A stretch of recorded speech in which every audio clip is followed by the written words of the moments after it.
नमस्कार, मैं Harikishan Meena, assistant professor physics, government girls college Khergadha. Thermodynamics के ई लेक्चर में आपका स्वागत है। इस लेक्चर में हम लोग पढ़ेंगे कार्नो इंजन और कार्नो साइकिल।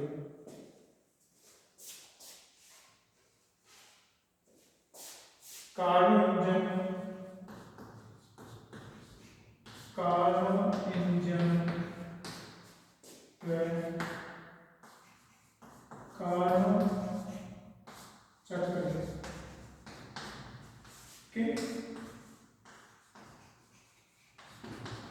कार्नोट्स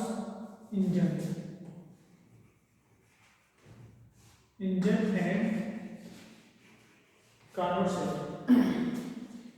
सादी कार्नो नामक वैज्ञानिक ने एक इंजन का एक ऐसे इंजन का विचार प्रस्तुत किया जो ऊष्मा को कार्य में परिवर्तित करता है।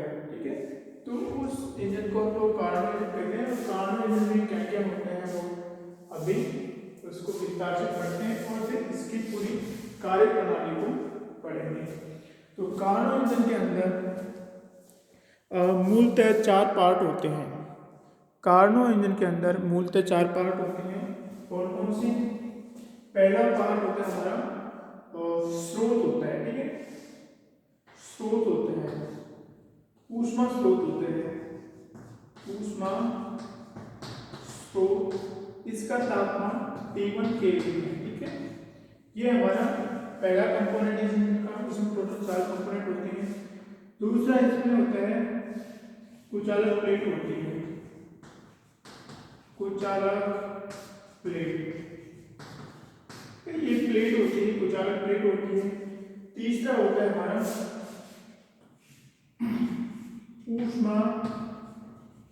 ऊष्मा सिंक। ठीक है, ऊष्मा सिंक होता है हमारा तीसरा पार्ट होता है। ओके, ये क्या है, ये नोटिस के लिए है। इंजन के अंदर किस किस प्रकार की अरेंज होते हैं वो अलग बात होती है। और जो चौथा हमारा पार्ट होता है, इसका भाग होता है, वो एक सिलेंडर होता है। क्या होता है? एक सिलेंडर होता है जिसके अंदर एक पिस्टन लगा रहता है। ये पिस्टन लगा रहता है सिलेंडर के अंदर। ठीक है, इस सिलेंडर इस प्रकार, और इसके अंदर यहाँ पे कार्यकारी पदार्थ रहता है, कार्यकारी, इसको हम लोग वर्किंग सब्सटेंस भी बोलते हैं। ठीक है, WS मींस कार्यकारी पदार्थ। ठीक है, इस सिलेंडर के में जो पिस्टन लगा होता है, पिस्टन और ये दीवारें क्या होती है, ऊष्मारोधी होती है। इनसे ऊष्मा का कोई हानि नहीं होती है और कुचालक होती है। और ये जो होती है, ये जो प्लेट होती है, ये प्लेट होती है, सुचालक प्लेट होती है। ठीक है, तो हमारे जो कार्नो इंजन था उसने जो इंजन का प्रस्ताव दिया, उसके अंदर इंजन में 4 सबस्टेंस थे, 4 अवयव हैं।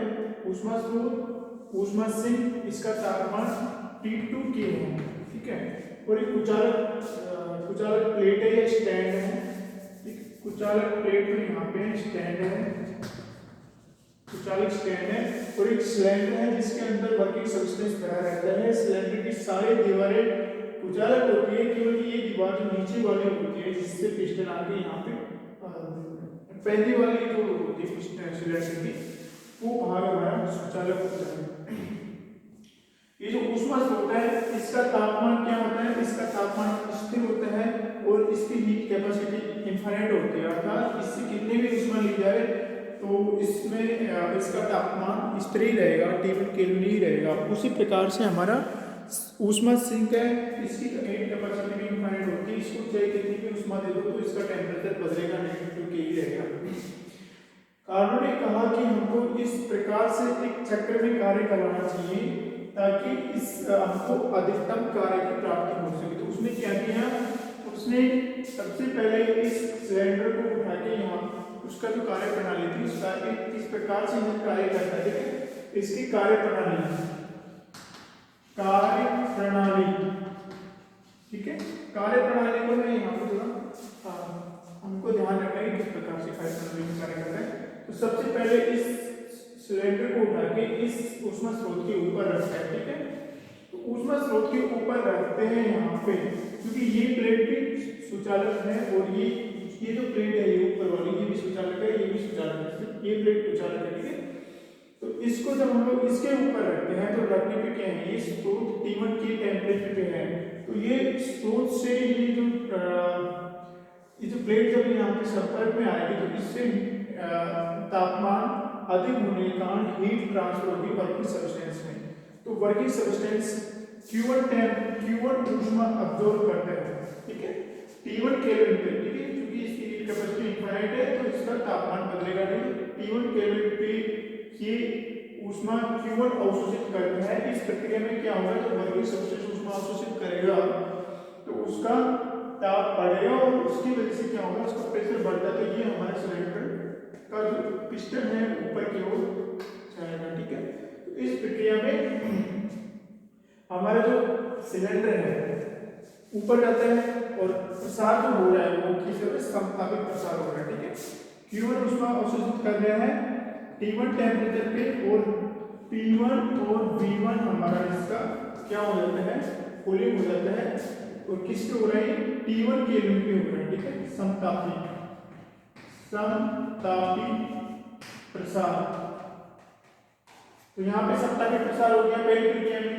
जैसे ही ये यहाँ से ऊष्मा अवशोषित करना बंद कर देता है, हम लोग क्या करते हैं, इस सिलेंडर को उठा के इसके ऊपर रख देते हैं कुचालक स्टैंड के ऊपर। यहाँ पे हमारी दूसरी प्रक्रिया शुरू होती है, क्योंकि यहाँ से तो हमारा ऊष्मा अवशोषित कर रहा था, यहाँ पे कुचालक होने के कारण क्योंकि सिलेंडर की सारी दीवारें कुचालक है, ये सुचालक है, तो इसके ऊपर रखने पे ये पूरी तरह से कुचालक हो जाता है चारों तरफ से। तो अब ये किसी प्रकार से बाहरी वातावरण से कोई ऊष्मा ग्रहण नहीं करता है, लेकिन हमारे गैस का प्रसार होता रहता है। इसको हम लोग क्या कहते हैं, बहुत धीरे धीरे प्रसार होने देते हैं, ठीक है, इनफाइनिटेसिमल प्रसार। इसको जैसे यहाँ पे रखे तो सिलेंडर को पिस्टन को धीरे धीरे ऊपर जाने देते हैं। यहाँ पे रखने पर जैसे इसका टेम्परेचर T1 हो जाता है इस वर्किंग सब्सटेंस का, और Q1 ऊष्मा अवशोषित कर लेता है और ज्यादा ऊष्मा अवशोषित नहीं कर पा रहा तो इसको उठा के यहाँ पे रख देते हैं। तो यहाँ पे फिर इसका प्रसार होता है, तो गैस की जो आंतरिक ऊष्मा है, आंतरिक ऊर्जा है, उसके कारण ये पिस्टन बाहर की ओर जाएगा। उस स्थिति में क्या होगा, यहाँ पे जो हमारा पिस्टन का टेम्परेचर है वो T1 से बदल के हमारा क्या हो जाएगा, T2 हो जाएगा और जो प्रेशर है P2 हो जाएगा, ठीक है। सॉरी, यहाँ पे पहली प्रक्रिया में हमारा ये पहली प्रक्रिया में ही हो गया, ठीक है, कितना हो गया, Q1 T1 P1। यहाँ पे फिर हम लोग इसको यहाँ पे जब रखते हैं तब हमारा यहाँ पे कितना हो जाएगा, ये T1 से P2 हो जाएगा और P2 हो जाएगा, ठीक है। उसके बाद में सिलेंडर को उठा के हम लोग यहाँ पे जब रखते हैं तो क्या होगा, रखने के पश्चात सिलेंडर में ये जो हमारा पिस्टन जो ऊपर की ओर जा रहा था वो ऊपर की ओर जाता रहेगा और एक मैक्स V2 वॉल्यूम अचीव करने के पश्चात ये रुक जाता है, ठीक है। तो वो T2 टेम्परेचर पे जाके इस गैस का टेम्परेचर T2 हो जाता है। अब यहाँ से हम लोग सिलेंडर को उठा के सिंक के ऊपर रखते हैं। तीसरी प्रक्रिया यहाँ पर रुद्रोषण प्रसार होता है।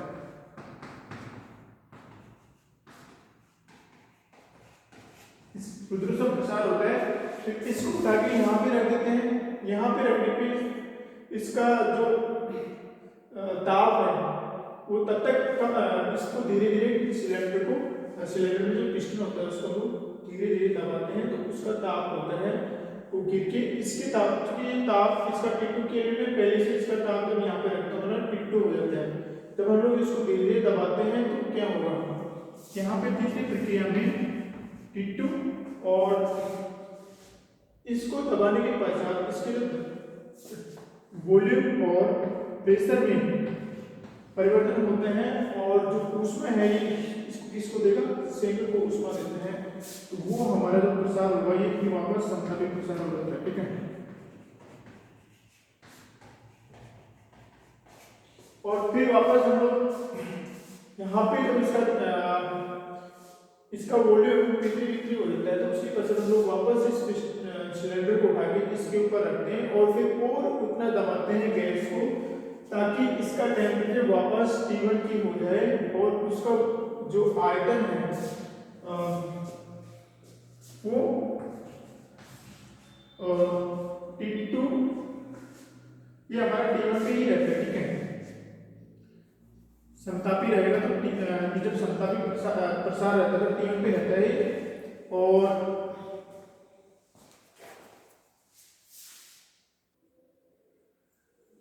ओके, देखो यहाँ पे हम लोग थोड़ा सा करेक्शन करना चाह रहे हैं कि इनिशियली हमारी जो पहली स्टेज थी उसमें क्या है, ये तो दूसरी स्टेज होता है समतापी प्रसार वाली।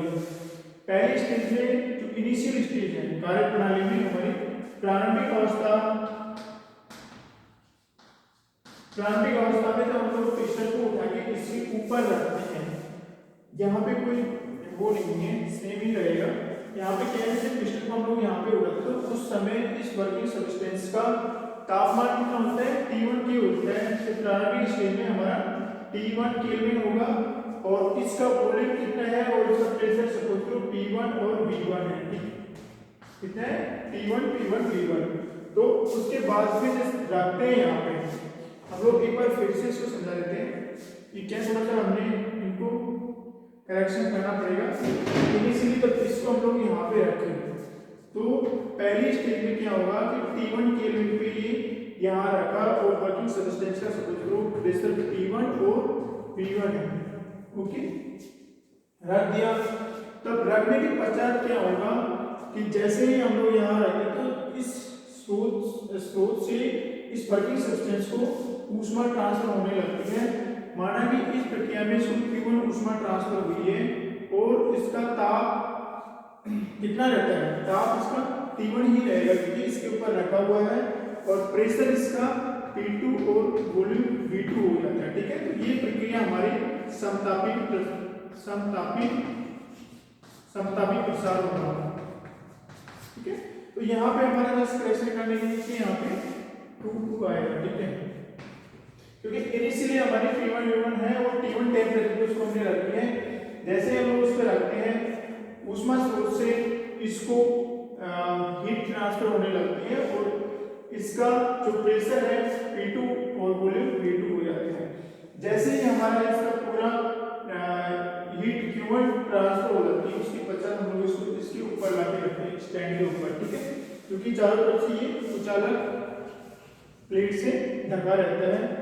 तो इस अब क्या होगा क्योंकि सिलेंडर ऊपर की ओर जा रहा है धीरे और यह हम इसको धीरे धीरे जब हम लोग यहाँ पे रखें तो ऊपर की ओर खींचते हैं। यहाँ पे रखने के पश्चात भी हम लोग धीरे धीरे ऊपर की ओर खींचते हैं। यहाँ पे क्या होता है कि जब गैस को हम लोग इस ऊष्मा स्रोत के ऊपर रखते हैं तो गैस के द्वारा पिस्टन के ऊपर कार्य किया जाता है। लेकिन जब यहाँ पे रखते हैं तो जब पिस्टन ऊपर की ओर जाता है तो क्योंकि हम लोग किसी भी प्रकार से बाहर वातावरण से ऊष्मा नहीं ले रहे होते जो गैस की आंतरिक ऊर्जा होती है उसके कारण हमारा पिस्टन ऊपर की ओर जाएगा, ठीक है। तो जो हमारा उस आंतरिक ऊष्मा ऊर्जा के कारण ऊपर की ओर जाता है तो क्या होगा, उसके कारण गैस का टेम्परेचर कम हो जाता है।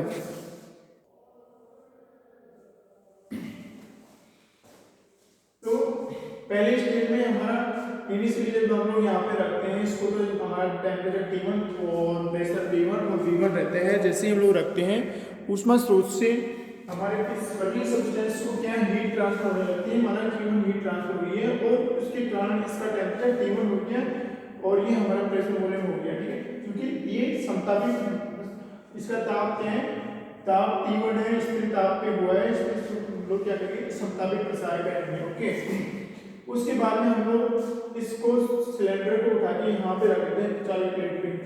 कुचालक स्टैंड पे रखने पर क्या होगा, क्योंकि चारों तरफ से कुचालक ये दीवारें कुचालक है, ये कुचालक है, ये कुचालक होने के बावजूद भी इसके ऊपर रखी रहती है। तो ये चारों तरफ से कुचालक वातावरण से गिरा रहने के कारण बाहरी वातावरण से ये किसी भी प्रकार की कोई ऊष्मा या ऊर्जा ग्रहण नहीं करता है। लेकिन ये जो पिस्टन धीरे धीरे ऊपर की ओर जा रहा है तो क्या होता है, गैस की जो आंतरिक ऊर्जा होती है उसके कारण पिस्टन के सिलेंडर पे कार्य किया जाता है, पिस्टन की सिलेंडर पे कार्य किया जाता है। उसके परिणाम स्वरूप इस गैस का वर्किंग सब्सटेंस का जो हम लोग गैस के रूप में लेते हैं, ठीक है, किसी भी रूप में लिया जा सकता है, लेकिन वर्किंग सब्सटेंस का तापमान कम हो जाता है। माना ये तापमान घट के कितना हो गया, T2 हो गया, और वॉल्यूम कितना हो गया, V3, और प्रेशर हो गया हमारा V3। चूंकि यहाँ पे बाहर किसी भी स्रोत से हीट ट्रांसफर नहीं हो रही है और जो प्रसार हो रहा है उसके कारण गैस का आंतरिक ताप गिर जाता है, क्योंकि यहाँ पे उसमें ऊर्जा कम आती है। ये जो हमारा प्रसार होगा रुद्रोष्म प्रसार होगा, रुद्रोष्म प्रसार, ठीक है। तो ये तीसरा पॉइंट आ गया। तो तीसरे में हमारे यहाँ पे कि पहला, ये दूसरा हो गया, ये तीसरा हो गया, यहाँ पे हमारा T2 P3 T2 P3 P3 हो गया, रुद्रोष्म प्रसार हो गया। अब हम लोग क्या करते हैं, इस सिलेंडर को इतना प्रोग्रेस होने के पश्चात इसको उठा के हम लोग सिंक के ऊपर रख देते हैं, सिंक के ऊपर, क्योंकि इसका तापमान T2 है और इसका तापमान भी हमने T2 होने दिया, ऊपर इतना खींचा इसको, सिलेंडर को इसके ऊपर रख के इसका टेम्परेचर T2 हो गया। तो फिर हम लोग इसके ऊपर रख देते, तो यहाँ पे भी इसका टेम्परेचर T2 है, यहाँ पे भी T2 है, ठीक है। तो चौथी प्रोसेस होगी, वहां पे हमारा T2 ही रहेगा, ओके। और हम लोग क्या करते हैं, इसको पिस्टन को धीरे धीरे नीचे की ओर दबाते हैं। ऐसा करने से क्या होता है, तापमान इसका स्थिर रहता है, तो ये प्रक्रिया जो होगी वो स्थिर ताप पे होगी या समतापी होगी, ठीक है। ऐसे दबाने के कारण जो गैस सिलेंडर पे जो वर्क किया जा रहा है, ठीक है, सिलेंडर के पिस्टन के द्वारा जो वर्क किया जा रहा है उसमें उसका परिणाम क्या होगा कि जो ऊष्मा होगी इससे Q2 ऊष्मा इसको ट्रांसफर हो जाती है, ठीक है। तो T2 टेम्परेचर में Q2 ऊष्मा इसको ट्रांसफर होगी, सिंक को ट्रांसफर होगी, और इसके कारण इसका प्रेशर P4 हो गया और वॉल्यूम हो गया P4 हो गया, ठीक है। ये प्रक्रिया हो रही है हमारी समान ताप का, एक समान ताप का नियम, समतापी और संपीड़न नियम, ठीक है, संपीड़न, ठीक है, समतापी संपीड़न। तो हमारा ये जो समतापी संपीड़न आएगा, यहाँ पे आएगा T2 और, ठीक है, यहाँ पे हम लोग इसको मिटा देते हैं, इसकी वजह से काफी संपीड़न होगा। फिर उसके बाद में एक प्रक्रिया हमारे पास में रहती है, पांचवी, वो क्या है कि जब हमारा इस सिलेंडर को Q2 ऊष्मा ट्रांसफर हो जाती है, उसके पश्चात हम लोग इस सिलेंडर को यहाँ से उठा के वापस इसके ऊपर रखते हैं और फिर उसको इतना दबाते हैं ताकि उससे किसी को ऊष्मा ट्रांसफर नहीं होगी, और चूंकि दबाने के फलस्वरूप उसका प्रेशर बढ़ेगा, गैस का वो डाउन होगा, उसकी वजह से उसका टेम्परेचर बढ़ेगा, तो इतना बढ़ाते हैं कि वो वापस T1 हो जाए, ठीक है। तो वापस हमारे पास क्या हो गया, T1 हो गया, P1 हो गया, P1 हो गया, ठीक है। ये हो गया हमारा रुद्रोष्म संपीड़न, ठीक है, रुद्रोष्म संपीड़न।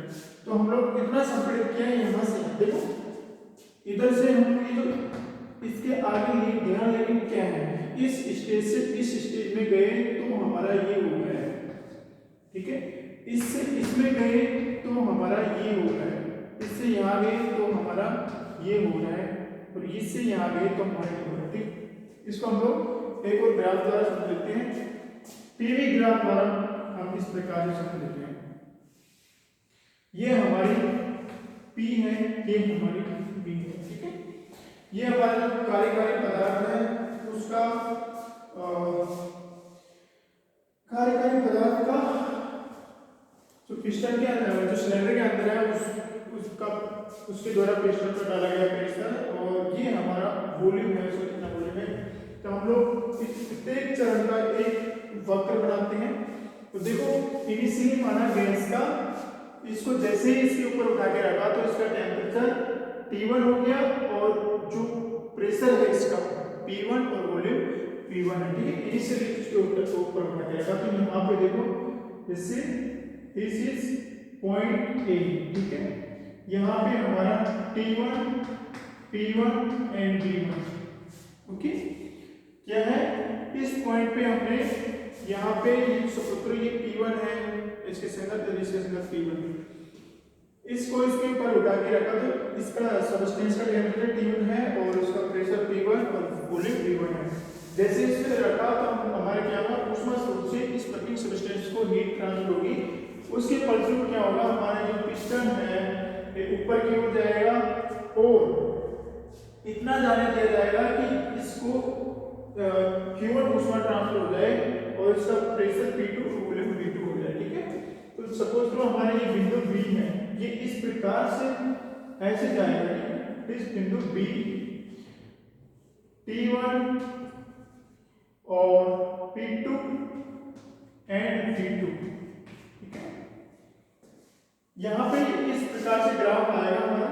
अगर हम लोग एक प्रत्येक क्षण हम लोग प्रेशर की और वॉल्यूम का अगर हम लोग आंकड़े लेते हैं हम लोग, तो हमारे पास में जो ग्राफ आएगा वो इस प्रकार से आएगा। क्योंकि इनिशियली हम लोग सिलेंडर को उठा के उसके ऊपर रखा और तब तक रखा रहने देते हैं जब तक कि P2 V2 नहीं हो सकता है, और क्योंकि इसका जो टेम्परेचर है वो कांस्टेंट है, हीट कैपेसिटी इसकी इन्फिनिट है, इसके कारण क्या होगा, ये जो प्रसार होता है वो हमारा समतापी प्रसार होता है, ठीक है।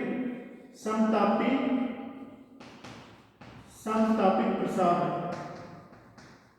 ओके। तो ये हमारी पहली प्रक्रिया होगी, यहाँ से यहाँ आ गई, यहाँ पे टेम्परेचर समान रहा और P1 P2 हो गया, P1 P2 हो गया, जो प्रसार हुआ है वो हमारा गैस का जो प्रसार हुआ है या पिस्टन ऊपर की ओर गया है वो हमारी प्रोसेस होती है समतापी। अब हमने इसको उठा के इसके ऊपर रख दिया, ठीक है। तो चारों तरफ से ये कुचालक उससे गिर गया, दीवारों से हमारा जो वर्किंग सबस्टेंस है, और पिस्टन ऊपर की ओर खींचते हैं, तो इस प्रक्रिया में क्या होगा, इसका टेम्परेचर डाउन हो जाता है, ठीक है, T2 हो जाता है टेम्परेचर, और उसका प्रेशर क्या हो गया P3 और वॉल्यूम P3 हो गया, ठीक है। और ये बीटा ये पॉइंट हमारा C पॉइंट है, और ये इस प्रकार से रहता है, ठीक है,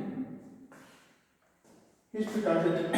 क्योंकि यहाँ पे क्या होगा, जब इसके ऊपर रखा हमारी ये वाली प्रक्रिया है, इसमें गैस का टेम्परेचर T2 से क्या हो गया, T1 से क्या हो गया T2 हो गया, गैस का टेम्परेचर T1 से T2 हो गया, और प्रेशर P2 से P3 हो गया, वॉल्यूम P2 से P3 हो गया। यहाँ पे जो वर्किंग सबस्टेंस है वो चारों तरफ से कुचालक प्लेटों से घिरा हुआ रहता है, और किसी प्रकार से बाहर से कोई एनर्जी या ऊष्मा ग्रहण नहीं करते हैं, और उसको जब धीरे धीरे ऊपर की ओर खींचते हैं, तो जो टेम्परेचर हमारा T1 से T2 हुआ है, of course T1 is greater than T2, तो इस प्रक्रिया में क्या होगा, गैस की आंतरिक ऊष्मा पिस्टन को ऊपर धकेलने में व्यय हो जाती है, और जो टेम्परेचर है वो कम हो जाता है। तो ये जो प्रक्रिया है क्या है, होगी रुद्रोषण प्रक्रिया होगी, रुद्रोषण प्रक्रिया। रुद्रोषण प्रक्रिया इसलिए है, रुद्रोषण प्रसार है, रुद्रोषण प्रसार, क्योंकि इस प्रसार में ऊष्मा अवरुद्ध कर दी गई है, नहीं तो ऊष्मा सिस्टम को दी गई है, ना कि इससे ली गई है, इसलिए जो प्रसार होगा रुद्रोषण प्रसार होगा। तो ये हमारा तीसरा पॉइंट हो गया। अब हम लोग क्या करते हैं, इस कुचालक प्लेट पे से उठा करके, क्योंकि यहाँ पे इसका टेम्परेचर T2 हो गया जो कि सिंक की टेम्परेचर के बराबर है, हमने इस सिलेंडर को उठा करके यहाँ पे रख दिया। तो ये प्लेट है, सुचालक है, ये भी सुचालक है। अब हम क्या करते हैं, धीरे धीरे उसको दबाना शुरू करते हैं, इतना दबाते हैं कि उसका टेम्परेचर, गैस का टेम्परेचर तो क्योंकि स्थिर रहेगा, सिंक का टेम्परेचर सिंक के ऊपर रखा हुआ है तो इसका टेम्परेचर नियत है, और प्रेशर इसका P4 वॉल्यूम V4 हो जाता है, ठीक है। ये बिंदु हमारा D बिंदु है, ओके, D बिंदु है। इस प्रक्रिया में क्या होता है, इस पिस्टन के द्वारा गैस के ऊपर कार्य किया जाता है, ठीक है। और इस प्रक्रिया में जब गैस का प्रेशर बढ़ता है, वॉल्यूम कम होता है, तो जो ऊष्मा है गैस की इसको ट्रांसफर हो जाती है। कितनी ऊष्मा ट्रांसफर होगी, इसको सपोज करो Q2 ऊष्मा ट्रांसफर हुई है और किस ताप पे हो रही है, एक समान ताप पर होती है, तो इसको हम लोग बोलते हैं समतापी संपीड़न। क्योंकि जो गैस में जो संपीड़न हो रहा है समान ताप पर हो रहा है, समतापी संपीड़न। अब हम लोग लास्ट में क्या करते हैं, जब इसको Q2 उसमें ट्रांसफर हो जाता है तो उसके पश्चात हम लोग इसको उठा के सिलेंडर को यहाँ से उठा के वापस इसके ऊपर रख देते हैं, ठीक है। और इतना दबाते हैं कि चूंकि यहाँ पे कुचालक स्टैंड के ऊपर रखा होता है, और इतना दबाते हैं कि इसका ताप, जो गैस का टेम्परेचर है वो T1 हो जाए और उसका वॉल्यूम V1 हो जाए, प्रेशर P1 हो जाए, ठीक है। क्योंकि गैस के ऊपर कार्य किया जा रहा है, तो इस प्रक्रिया में क्या होगा, ये जो हमारा जो वर्किंग सब्सटेंस है वो चारों ओर से कुचालक दीवारों से घिरा होने के कारण जैसे ही गैस को हम लोग संपीड़ित करेंगे तो गैस का टेम्परेचर बढ़ जाएगा, और टेम्परेचर बढ़ के कितना हो जाएगा T। और ये क्योंकि ये प्रक्रिया कैसे होती है, ताप के किसी भी प्रकार के कांटेक्ट में नहीं रहता सब्सटेंस या बाहर के कांटेक्ट में, तो ये प्रक्रिया भी हमारी रुद्धोष्म संपीड़न होती है, रुद्धोष्म संपीड़न, ठीक है। इस प्रकार से हमारे जो ये पूरी प्रक्रिया है उसको हमने ग्राफ के द्वारा बनाया है, किताब में वो भी ढंग से ग्राफ बनाया है, आप लोग समझ सकते हो कहीं और से भी जहाँ पे भी स्टडी मटेरियल आपको मिले। तो ये हमारी कार्नोट इंजन का जो साइकिल है पूरा हो गया, ठीक है। कार्नोट ने कहा कि जो हमारा इंजन है एक साइकिल में काम करना चाहिए, वो साइकिल क्या होना चाहिए, समतापी प्रसार होना चाहिए, फिर रुद्धोष्म प्रसार होना चाहिए, समतापी संपीड़न होना चाहिए, रुद्धोष्म संपीड़न होना चाहिए, और वापस इनिशियल स्टेज में हमारा वर्किंग सब्सटेंस रहेगा। तो इस प्रकार से ये हमारा इंजन कार्य करता है। इंजन द्वारा कार्य किया गया कार्य कितना होगा, देखो समतापी प्रसार में गैस द्वारा कार्य, जहां जहां प्रसार हो रहा है वहां पे गैस के द्वारा ही कार्य किया जा रहा है, ठीक है। इस पे पिस्टन पे कार्य किया जा रहा है, तो जो कार्य आएगा हमारा हम इसको मिटा सकते हैं, ठीक है।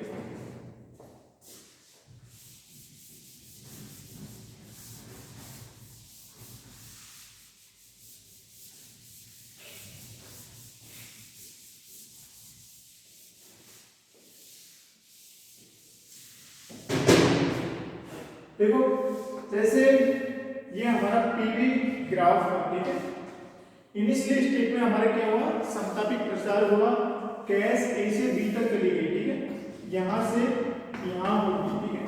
तो जो गैस चूंकि यहाँ पे प्रसार हो रहा है तो गैस द्वारा पिस्टन पे किया गया कार्य कितना होगा, ये अगर इसको इससे मिला दिया जाए तो ये गैस द्वारा पिस्टन पर किया गया कार्य है, ठीक है। ये समतापी प्रसार में है,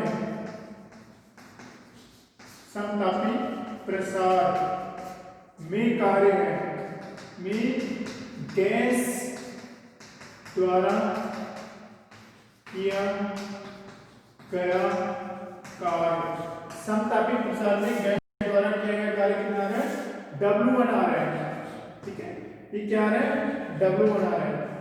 तो इनिशियली क्या है, जब समतापी प्रसार होता है तो गैस के द्वारा पिस्टन पे कार्य किया जाता है, तो ये पूरा जो आयतन वाला वक्र है और ये पूरा इसके बीच का वो कार्य आएगा। फिर उसके बाद में हमारा रुद्धोष्म प्रसार होता है, रुद्धोष्म प्रसार में भी गैस के द्वारा कार्य किया जाता है पिस्टन पे, तो उसको भी हम लोग देखो अलग से ग्राफ बना के समझा सकते हैं। ये ऐसे आएगा, ऐसे है, ठीक है, ये BC है, तो ये जो कार्य आता है, ठीक है, ये B है, ये P है, ये हमारा क्या आएगा, ये हमारा W2 आएगा। ये क्या है, रुद्धोष्म प्रसार में किया गया कार्य W2 आएगा। उसी प्रकार से हमारा W3 कितना आएगा, W3 देखो ये हमारा C और ये D है, ठीक है। यहाँ पे प्रसार कौन हो रहा है, समतापी प्रसार हो रहा है, तो यहाँ समतापी संपीड़न हो रहा है, तो यहाँ पे पिस्टन के द्वारा गैस पर किया गया कार्य है हमारा W3। और लास्ट हमारा ये हमारा लास्ट है, तो ये जो आएगा हमारा यहाँ पे हमारा पॉइंट है D और ये पॉइंट है हमारा B, ठीक है। तो ये जो इसके बीच जो ग्राफ है, कर्व है और इसके वॉल्यूम है, इसके बीच का तो वो आता है एरिया आता है, ये एरिया ही हमारा क्या होगा W4 होगा, ठीक है। तो हम लोग लास्ट में क्या करेंगे, इंजन द्वारा एक साइकिल में किया गया कार्य कितना होगा, total work W equal to W1 plus W2 minus W3 minus W4। ठीक है, ये चलिए गैस का जो प्रसार है, यहाँ पे भी प्रसार हो रहा है, यहाँ पे भी प्रसार हो रहा है, यहाँ पे गैस द्वारा कार्य किया जा रहा है और यहाँ पे संपीड़न हो रहा है W3 W4, तो गैस के ऊपर पिस्टन द्वारा कार्य किया जा रहा है। अब हम लोग क्या करेंगे, हमारी जो नेक्स्ट प्रक्रिया होगी, हम लोग इनको W1 W2 W3 W4 और W को ज्ञात करेंगे। किस प्रकार से लोग ज्ञात करते हैं,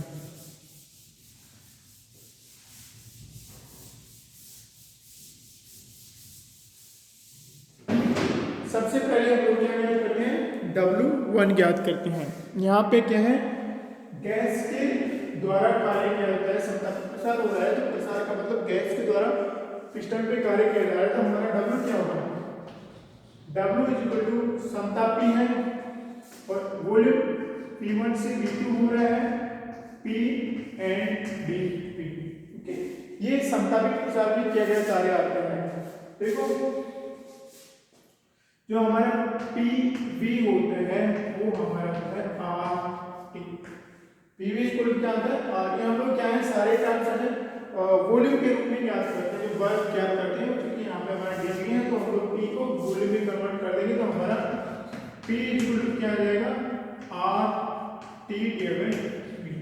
ओके, देखो ये जो प्रसार हो रहा है, समतापी हो रहा है, यहाँ T1 से T1 ही है, यहाँ पे जस्ट P1 V1 और P2 P1 V1 P2 V2 भी चेंज हो रहा है, तो यहाँ पे T हमारा कांस्टेंट है, तो हम लोग यहाँ पे रख देते हैं। देखो समतापी प्रसार में सो V1 V2 P equal to कितना है, RT divide V, RT1 divide V।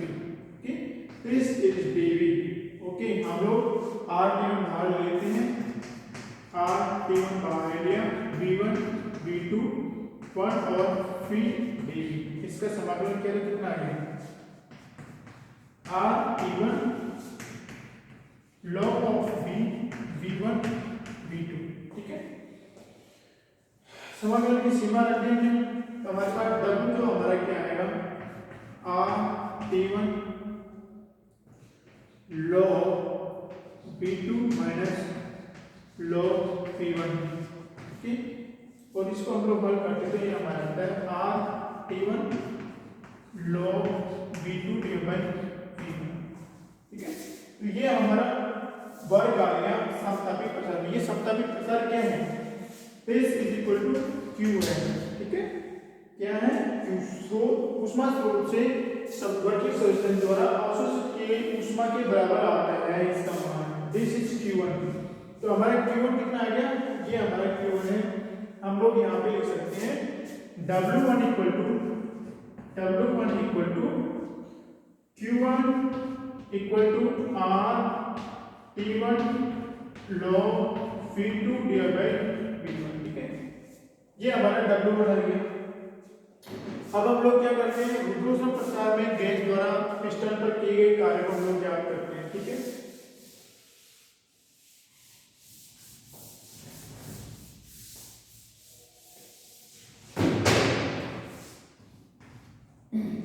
वो कार्य कितना हमारा W2। ये W2 भी हमारा पॉजिटिव ही आएगा, क्योंकि पिस्टन के ऊपर गैस द्वारा किया गया कार्य है। ओके, तो W2 कितना आएगा, दिस इज इक्वल टू, ये हमारा रुद्रोष्म प्रसार है, वॉल्यूम हमारा V2 से V3 हो गया है। ठीक है, वॉल्यूम हमारा V2 से V3 हो गया है, P dV। तो रुद्रोष्म प्रसार में हमको पता है कि हमारा P V to the power of gamma this is equal to constant होता है। ठीक है, तो हम लोग यहाँ पे रख देते हैं P V to the power of gamma equal to constant, तो दिस इज इक्वल टू, और तो P कितना आएगा यहाँ पे, तो P आएगा हमारा K divide V to the power of gamma. ठीक है, यहाँ से हम लोग देख सकते हैं P V to the power of gamma equal किया है, तो P1 V1 की power gamma equal to K और P2 V to the power of gamma equal to भी K आएगा। तो यहाँ पे हम लोग, यहाँ पे हमारा P1 की जगह क्या है, 2 3 है। ठीक है, 2 2 2 3 3, ठीक है। तो यहाँ पे हमारा P2 V to the power of gamma equal to P3 V to the power gamma के बराबर होगा, ठीक है। यहाँ पे P इक्वल टू क्या लिखा हमने, K divided by the power of gamma, तो हमारा V2 V3 K divided by the power of gamma V। हम लोग K इसमें से बाहर ले लेते हैं, this is equal to K V2 V3 and V to the power of gamma minus gamma, ठीक है, माइनस गामा V। इसका हम लोग समाकलन कर लेते हैं, हमारे क्या आते हैं, this is equal to K K K is small K समाकलन किया तो हमारा क्या आएगा, माइनस गामा है तो 1 माइनस गामा प्लस 1, ठीक है, इस ब्रैकेट में, और इसकी पावर एक और बढ़ जाएगी v to the power minus gamma plus 1, और इसमें हमारा रेंज है v2 टू v3, ठीक है। तो इसका समाकलन क्या हो गया, ये इसका समाकलन है, इसकी पावर एक बढ़ जाती है और जो पावर बढ़ी है उसको बाहर देते हैं, इसकी पावर एक बढ़ने की प्लस 1 के में या प्लस 1 कर दी और प्लस 1 की पावर हमने बाहर कर दी यहाँ पे। तो हमारा W2 कितना आ गया, W2 equal to K divided by 1 minus gamma, ठीक है। और हम लोग V2 और V3 का मान रख देते हैं, इसमें V2 और V3 का मान रखा तो हमारा क्या आ गया, V3 minus gamma plus 1 minus V2 minus gamma plus 1। हम लोग K को अंदर भेज देंगे, ओके, K को क्या करेंगे, अंदर भेज देंगे और इसको थोड़ा इसको इस प्रकार से लिख देंगे हम लोग, K divided by 1 minus gamma, ठीक है, this is V3 divided by V3 to the power of gamma minus V2 divided V to the power of gamma, ठीक है। ये ब्रैकेट में बना सकते हैं, क्या ये प्लस पावर है उसको ऊपर ले लिया, नेगेटिव उसको नीचे ले आए, ठीक है। तो इसका मतलब भी यही होता है इसे। अब K को हम लोग अंदर भेज देते हैं, तो W2 इक्वल टू 1 और 1 माइनस गामा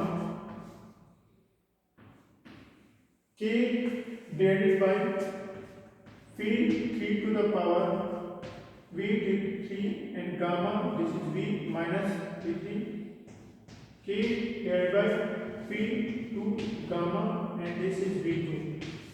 देखो अगर हम लोग K divided by power gamma करते हमारा P आता है, ओके, क्या आता है, P आता है। यहाँ पे इन दोनों से देखो, यहाँ से और यहाँ से क्या है, यहाँ से देखो अगर K divided by V2 the power of gamma कर देते हैं हमारा P2 आता है, और यहाँ से हमारा देखो अगर इस K में हम लोग इसका भाग दे देते हैं V3 गामा का, तो ये हमारा P3 आता है, ठीक है। तो ये हमारा किसके बराबर होगा, ये P3 के बराबर होगा, ये P2 के बराबर होगा, दिस इज 1 और 1 minus gamma P3 V3 minus P2 P2, okay.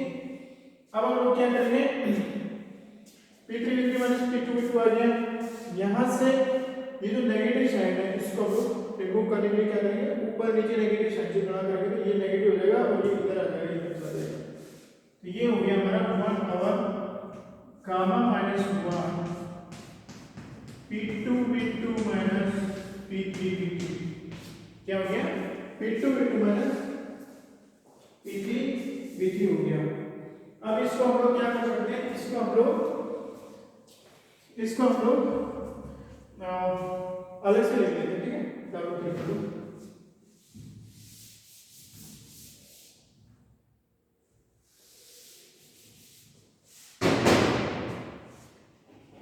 W3 equal to 1 और gamma minus 1 P2 minus P3 V3, okay. नीचे वाला मैं मिटा सकता हूँ,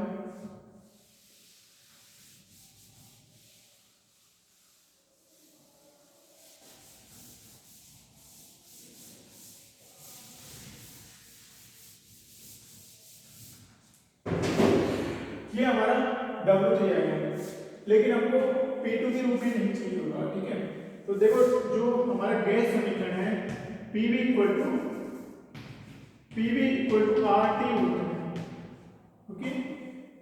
तो यहाँ पे जो हमारा W3 आ रहा है ये किस पे आ रहा है, सॉरी W2 जो आ रहा है,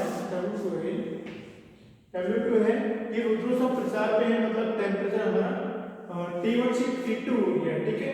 तो अगर हमारा P1 V1 अगर हम करेंगे, सॉरी यहाँ पे P2 V2 करेंगे, करेंगे तो हमारा ये RT1 आएगा, ठीक है, क्योंकि P2 V2 पे RT1 है। और अगर हम लोग P3 V3 करेंगे तो ये हमारा RT2 आएगा, ओके। तो हम लोग P2 V2 और P3 V3 वैल्यू यहाँ पे रख देते हैं, तो हमारे पास होता है 1 और gamma minus 1 RT1 minus RT2, okay. And last में हमारे पास W आते हैं, W इक्वल टू, इसमें से हम लोग क्या करेंगे, R फॉर्मूला ले लेंगे, R एड gamma minus 1 T1 minus T2, okay. तो ये हमारे पास होता है लास्ट में R divided by gamma minus 1 T1 minus T2, ठीक है। अब लोग हमारे पास ये W3 आ गया, W3 को हम लोग वहां पे साइड के रख लेते हैं, क्योंकि ये काम आएगा हमारे टोटल वर्क काम करने में। तो हमारा W2 कितना है, दिस इज W2 कितना है, W2 equal to R divided by gamma minus 1 T1 minus T2, ठीक है। ये हमारा W2 आ गया। अब हम लोग क्या काउंट करेंगे, अब हम लोग काउंट करेंगे W3 काउंट करेंगे।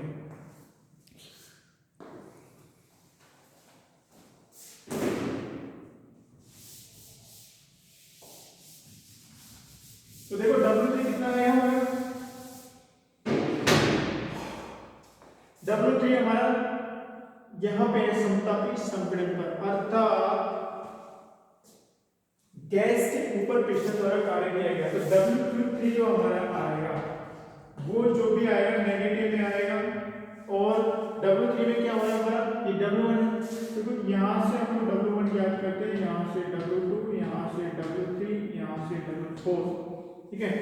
तो यहाँ पे हमारा समतापी संपीड़न हो रहा है, ठीक है। तो समतापी संपीड़न हो रहा है, तो हमारा जो वॉल्यूम है वो V3 से V4 हो रहे हैं, ठीक है, V3 से V4 हो रहे हैं, और समतापी हो रहे हैं, तो हम लोग P डिग्री, ओके, ये आ गया हमारा P डिग्री।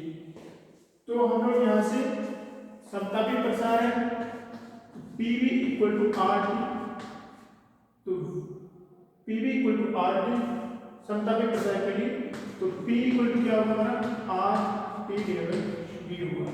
तो यहाँ पे हम लोग, क्योंकि T कितना है हमारे यहाँ पे T2 है, तो हम लोग T2 लिख देते हैं, ओके। तो this is equal to minus W3 V4,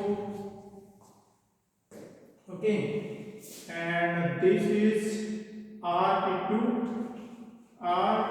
divided by VT, okay.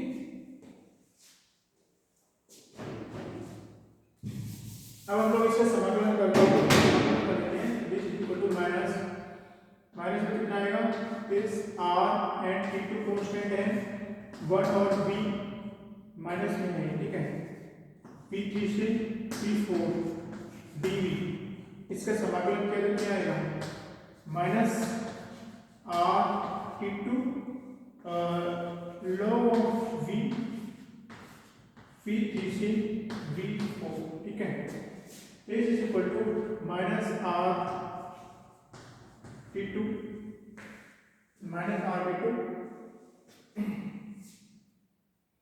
और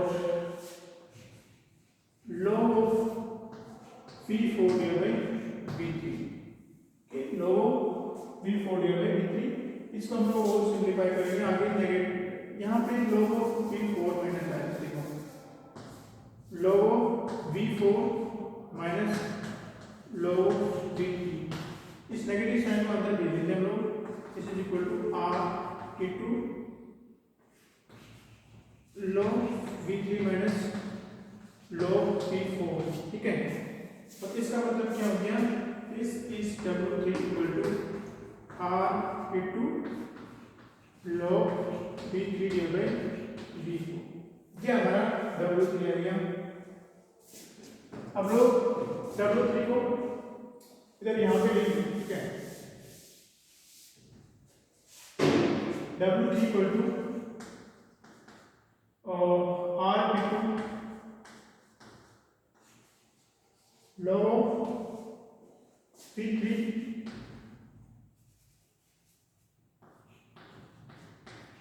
v4, और ये किसके बराबर है, ये q2 के बराबर है, ठीक है। क्योंकि यहाँ समतापिक संपीड़न हो रहा है, इस समय हमने क्या किया था, सिलेंडर को उठा करके हमने सिंक के ऊपर रखा था और फिर उसके ऊपर प्रेशर डाला था, ताकि उसका प्रेशर सिलेंडर का अंदर जो वर्किंग सब्सटेंस से कार्य बदलता है उसका ताप P2 हो जाए, P2 P4 हो जाए और वोल्टेज P4 हो जाए, ठीक है। और इस प्रक्रिया में क्या होगा, इस प्रक्रिया में हमारे वर्किंग सब्सटेंस है उसके द्वारा उसका जब प्रेशर बढ़ा तो उसकी जो हीट है या फिर हमने जो कार्य किया है वो कार्य Q2 ऊष्मा के रूप में हमारा सिंक को ट्रांसफर हो जाता है, तो ये हमारा Q2 के बराबर है, ये हमारा Q1 के बराबर है। अब हमारा लास्ट थिंग्स बच गए, लास्ट क्या बचा हमारा W4 याद करना, क्या याद करना, W4 याद करना। तो W4 क्या होगा हमारा, सेम है W4 इक्वल टू, वो भी नेगेटिव आएगा W4 क्योंकि यहाँ पे हमारा संपीड़न हो रहा है, माइनस P dV और V4 से यहाँ पे V1 हो रहा है, क्या हो रहा है, V4 से V1 हो रहा है, ओके। यहाँ पे हम लोग वापस क्या करेंगे, P इक्वल टू K, क्योंकि यहाँ पे रुद्रोष्म हो रहा है तो रुद्रोष्म के लिए हम लोग P into power gamma equal to K है, तो P equal to K divide by phi gamma रख देते हैं यहाँ पे, तो this is equal to negative में P4 V1 और K divide by V gamma K, हम लोग माइनस के बाहर ले लेते हैं, ठीक है। तो this is equal to minus K V4 V1 1 और V गामा 1 और V गामा का क्या हो जाएगा हमारा V गामा माइनस का एंड D, तो this is equal to minus K, इसका समाकलन किया था हमारा क्या आएगा, minus gamma plus 1 and V to the power minus gamma plus 1 V4 V1, ठीक, ये माइनस है, माइनस माइनस प्लस हो जाएगा, तो this is K divided by gamma minus 1, okay. और यहाँ पे देखो हमारा क्या बचेगा,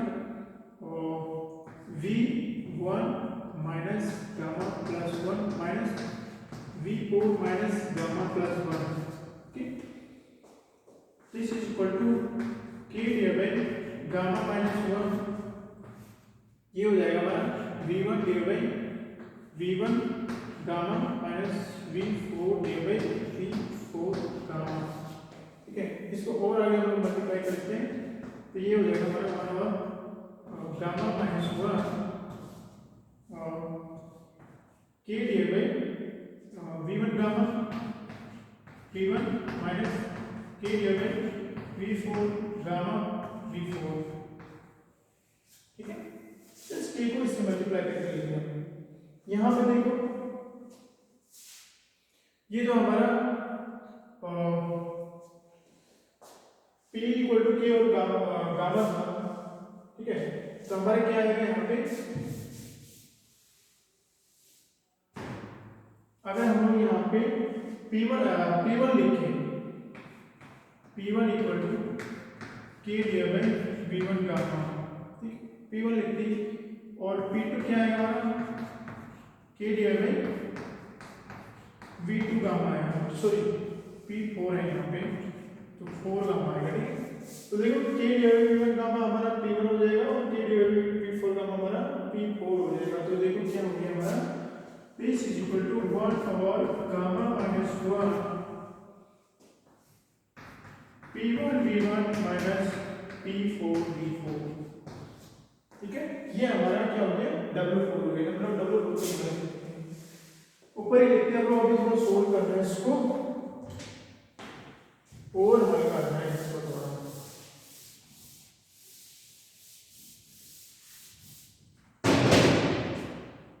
तो W4 कितना आ गया हमारा 1 और gamma minus 1 P1V1 minus P4V4, ठीक है। तो देखो हम लोग एक और इसमें चेंजेस करते हैं। तो ये है कि PV इक्वल टू RT होता है, ठीक है। तो हमारा P4V4 इक्वल टू RT1, ठीक है, यहाँ पे T2 है, और P1V1 equal to RT1, P1 RT1 हम लोग जब इसको घटाएंगे क्या P1V1 माइनस P4V4 किया तो ये हमारा क्या आएगा RT1 minus RT2, this is equal to R time T1 minus T2। तो इसको हम लोग लिख सकते हैं W4 equal to R divided by gamma minus 1 T1 minus T2। तो ये हमारा W4 आ गया। W4 को हम यहाँ लिखते हैं W4 equal to R divided by gamma minus 1 T1 minus T2। इस प्रकार से हमने कार्बन के जो चारों प्रोसेस थी उसमें हमने W1, W2, W3, W4 ज्ञात कर लिए हैं, ठीक है। तो हम लोग कुल कार्य ज्ञात करेंगे। हमारा कुल कार्य कितना है, कुल कार्य हमारा W है। तो W इक्वल टू कितना आएगा हमारा इस W इक्वल टू कुल कार्य कितना है W equal to W1 plus W2 minus W3 minus W4। तो W1 कितना हमारा ये रहा W1, रखो यहाँ पे हम लोग क्या है W1 हमारा RT1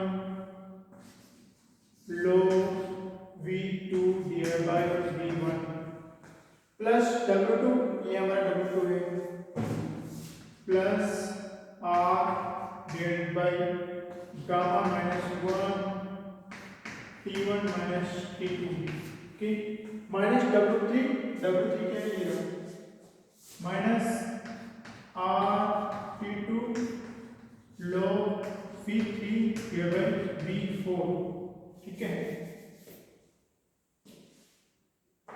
ओके।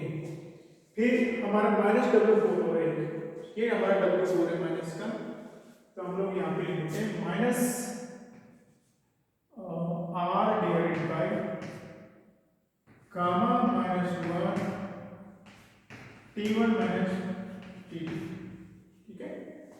तो हमने W1 यहाँ से रखा, R T2 log V2 divide by V1 ये रख दिया, W2 पे रखा हमारा, ये W2 है, ये हमारा W3 है, ये W3 है, और ये W4 है, ठीक है। तो देखो हमारा R divide by gamma minus 1 T1 minus T2 से ये हमारा कैंसिल हो जाता है। तो हमारे पास W कितना बच रहा है RT1 log V4 divide by V1 minus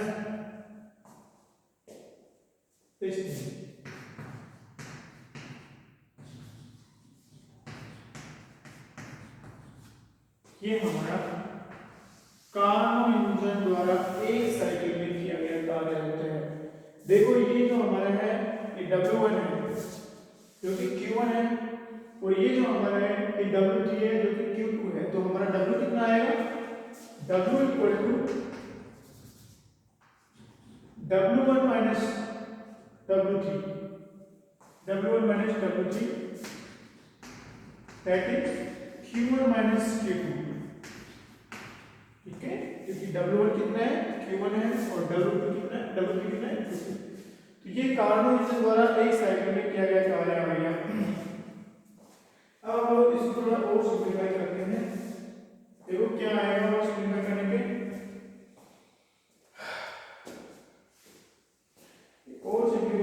करेंगे हम लोग इस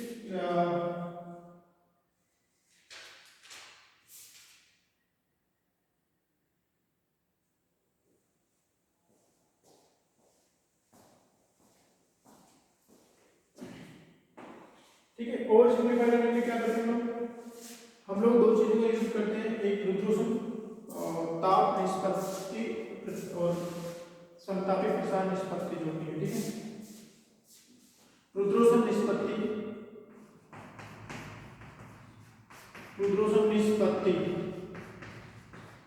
और समतापी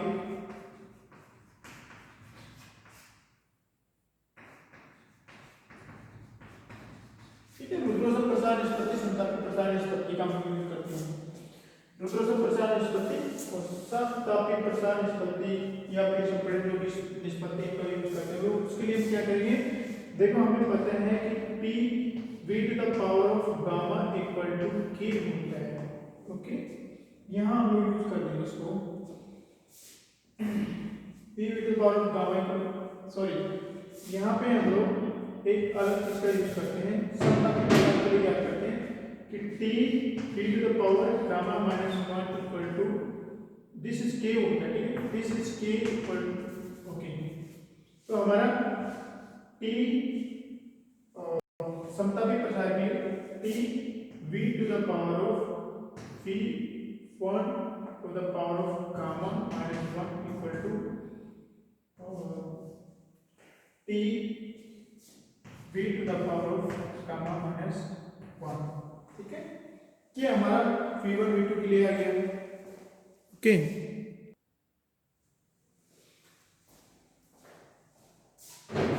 हम लोग रुद्रोषम वक्र के लिए याद करते हैं, हमारे रुद्रोषम प्रसार है या फिर ये रुद्रोषम संपीड़न उसके लिए याद करते हैं। देखो ना क्या याद करेंगे हम लोग, देखो रुद्रोषम प्रसार के लिए या रुद्रोषम संपीड़न के लिए जो रुद्रोषम प्रोसेस होती है उसमें T v to the power of gamma minus 1 k होता है, ठीक है।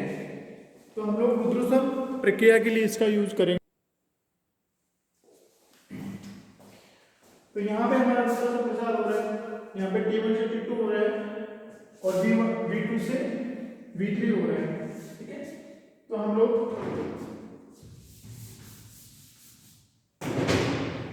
T1 V2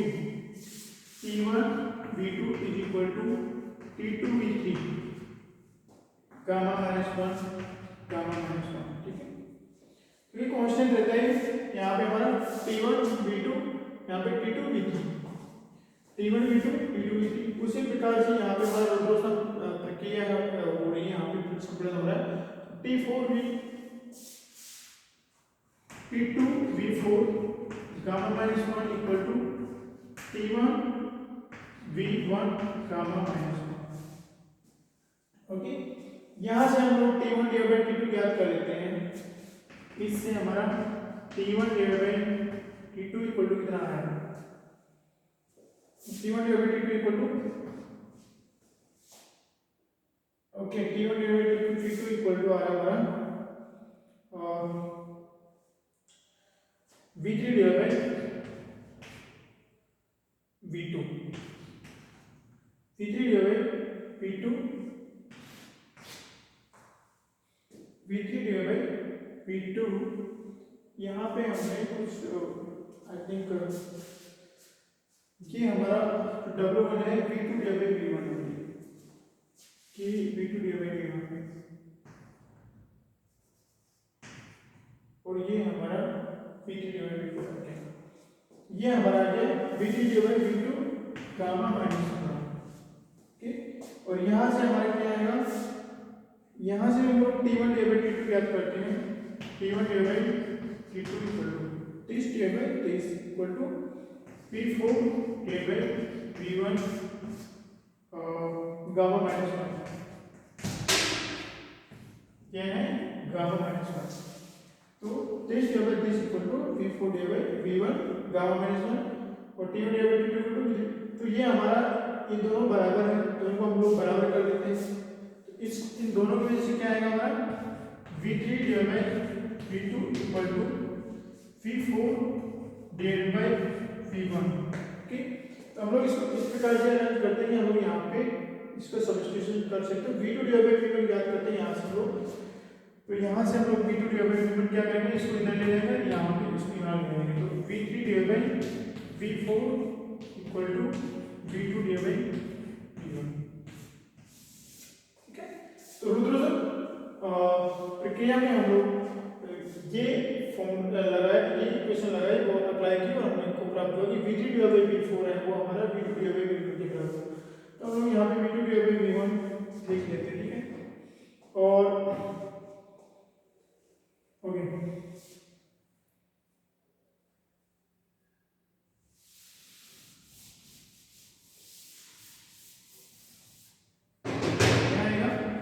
W equal to R T1 log V2 divide by V1 minus R T2 log V3 divide by V4 equal to V2 divide by V1। तो ये हमारा V2 divide by V1 common आ गया, W equal to R T1 minus T2 log V2 divide by V1। ठीक है, क्या आ गया R T1 minus log V2 divide by V1। ये हमारा वर्क आ गया, टोटल वर्क आ गया R T1 minus T2 log V2 divide by V1। हम लोग इसको यहाँ पे लिख सकते हैं, कुल कार्य कितना आ गया हमारा,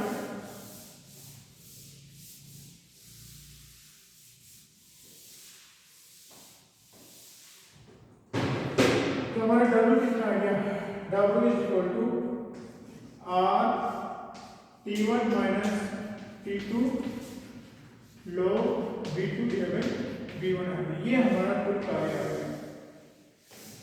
ठीक है, और कुल कार्य कितना है, W is equal to T1 minus T2। Okay, यहाँ पे हम लोग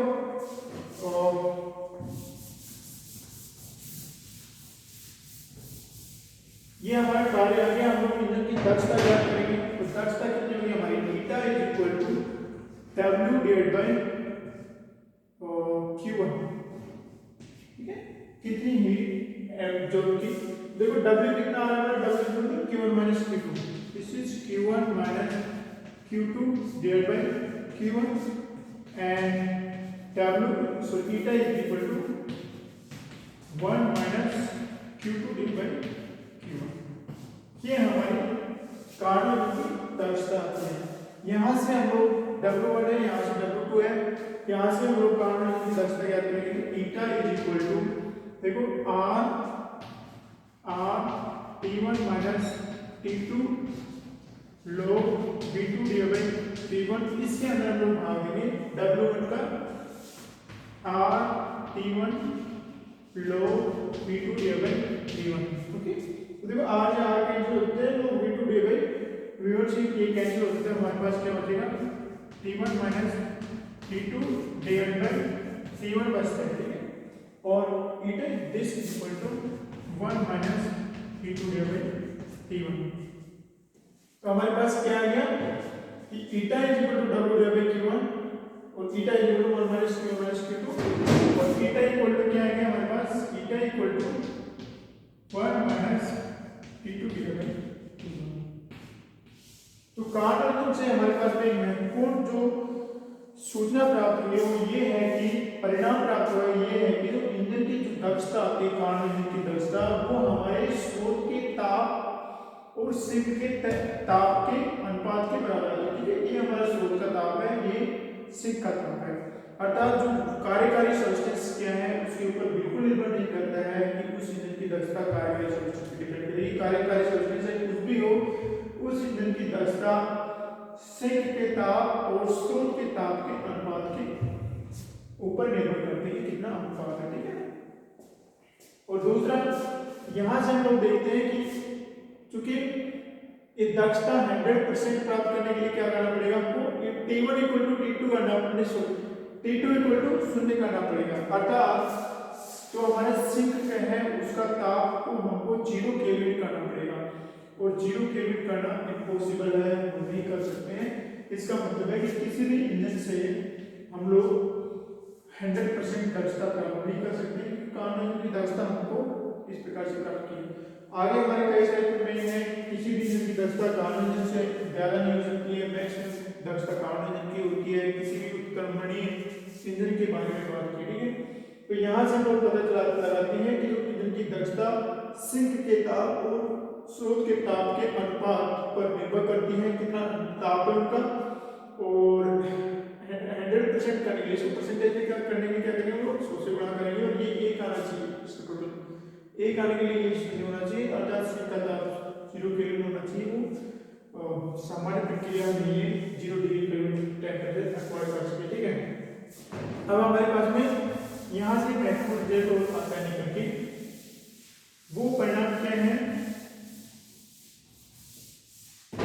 वो परिणाम ये है कि यहाँ पे 1 माइनस इन दोनों को हम बराबर कर देते हैं, तो 1 minus Q2 divide Q1 is equal to 1 minus T2 divide T1, okay. एक से एक कैंसिल हो जाता है, तो हमारे पास Q2 divide Q1 equal minus equal to T2 divide T1, ठीक है। तो ये क्या है, स्रोत से ली गई ऊष्मा, इसी को दी गई ऊष्मा है। तो स्रोत से ली गई किसी भी कार्बन इंजन के द्वारा स्रोत से ली गई ऊष्मा और उसके द्वारा सिंक को दी गई ऊष्मा है, इन दोनों की निष्पत्ति स्रोत के ताप और सिंक के ताप के बराबर निष्पत्ति के बराबर होती है, ओके।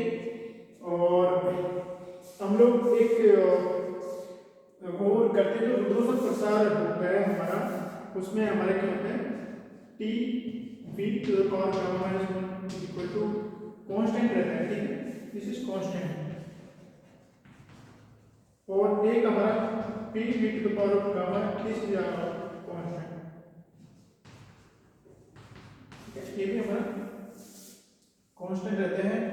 हम लोग इन दोनों का यूज करके ईटा का मान किसके रूप में याद कर सकते हैं, रुद्रोष्म प्रसार निष्पत्ति के रूप में। रुद्रोष्म प्रसार निष्पत्ति क्या होगी हमारी, दिस V3 डिवाइड V2, ठीक है। जो हमारी रो होती है, this is row V3 divide V2 equal to V4 divide V1, ठीक है।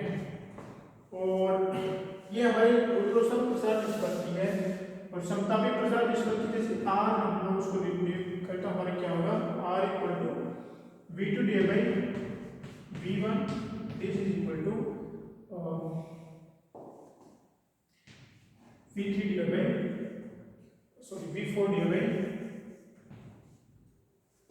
समतापी प्रसार V4 डिवाइड V3, ठीक है, या फिर V3 डिवाइड V4 आता है। यहाँ से सेम ही आता है, जैसे V3 डिवाइड V2 है, V4 डिवाइड V1 है, ओके। तो क्या आएगा, V2 divide V1 equal to V3 divide V2, ठीक है, सेम इनका रीअरेंजमेंट है। ये तो रुद्रोष्म प्रसार निष्पत्ति है, समतापी प्रसार निष्पत्ति है। और इनका यूज करके हम लोग इसको हम लोग जो T1 डिवाइड T2 है, ठीक है, T1 डिवाइड T2 है, उसको हम लोग कन्वर्ट कर सकते हैं किसमें, इसमें कन्वर्ट कर सकते हैं रो में, ठीक है। तो उसके आपको इसके रूप में भी हम लोग यहाँ पे जस्ट प्रतिस्थापन करना पड़ेगा कि जो हमारा V2 डिवाइड V1 है, ठीक है, या फिर जो T1 T2 है, उनका मान हम लोग यहाँ से ज्ञात करके इस रो के रूप में ज्ञात करेंगे और रख देंगे, हमारा ये रो के रूप में वो आ जाएगा ईटा कितनी यूनिट की दक्षता, ठीक है। तो इस प्रकार से हमारा लेक्चर समाप्त हुआ कार्बन इंजन का देखने के लिए।